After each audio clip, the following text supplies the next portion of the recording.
On passe au sport dans ce journal et elle disputera dans quelques jours en Chine les championnats du monde de canoë-kayak, spécialité marathon.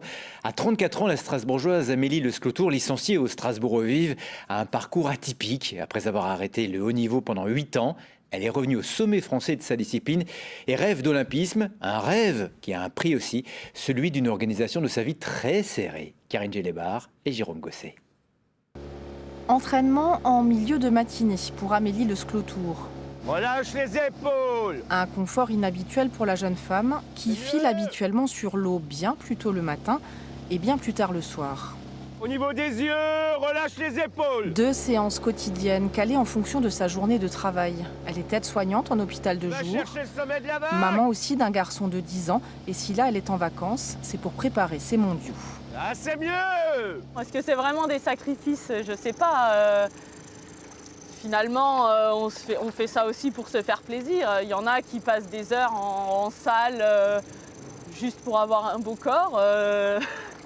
Moi, je suis sur l'eau pour me faire plaisir et pour aller chercher des médailles finalement. Je suis admiratif. 34 ans, un mari, un enfant. Et du coup, s'investir encore autant avec une famille, une vie de famille, ça c'est une grande force. Un rythme de vie un peu fou qu'elle avait abandonné pendant 8 ans. Le temps de se former à son métier et de construire sa vie de famille.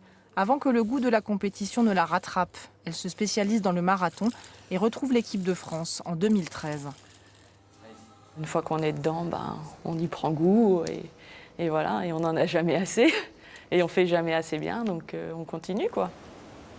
La coupure, elle m'a apporté déjà un métier, une stabilité professionnelle, donc du coup une stabilité financière, une stabilité familiale, parce que l'air de rien, mon mari et mon fils, ils me soutiennent vraiment au quotidien dans les moments où on doute. Un équilibre qui, depuis le début de sa 2e carrière, lui a permis de décrocher une médaille mondiale et de multiples podiums nationaux, en marathon et sur des distances plus courtes, olympiques. Alors à 34 ans, celle que son entraîneur surnomme affectueusement Mamie pourrait l'an prochain rêver de Tokyo.